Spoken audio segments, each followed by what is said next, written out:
മടങ്ങി വരാം. ഇനി ആ യാത്രയെന്ന് നോക്കിയേ. ഒരു മകനെ കത്തിച്ച് ചാരമാക്കാനുള്ള ഒരു വലിയ വിറക് കെട്ടും പുറത്ത്. കുഞ്ഞിനെ കത്തിച്ച് ചാരമാക്കാനുള്ള മാനസികാവസ്ഥ, അകത്തും വേദന പുറത്തും വേദന. ദൂത് 11. അധിക നാളൊന്നും ചില വേദന നീ ചുമക്കേണ്ടി വരികയല്ല. അധിക നാളൊന്നും ഇങ്ങനെ ചുമക്കൊണ്ട് നടക്കാൻ ദൈവം നിന്നെ അനുവദിക്കത്തില്ല. കാരണം നീ എൻകൗണ്ടറിനകത്ത് നിൽക്കുന്നവനാ. എൻകൗണ്ടറിനകത്ത് അച്ഛാ ചുമന്ന ഷട്ടച്ചാ എൻകൗണ്ടറിനകത്ത് നിൽക്കുന്നതാ.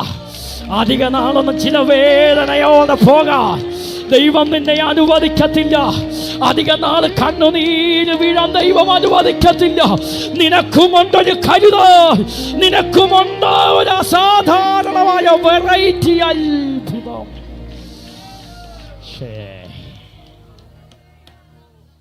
ഓ എൻ്റെ ദൈവമേ, അബ്രഹാമേ, ഇപ്പൊ കേട്ടോ,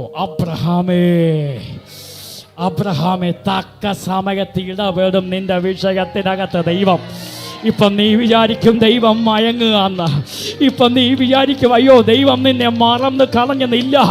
കൃത്യമായി ഇടപെടാൻ ദൈവത്തിനറിയാം കേട്ടോ.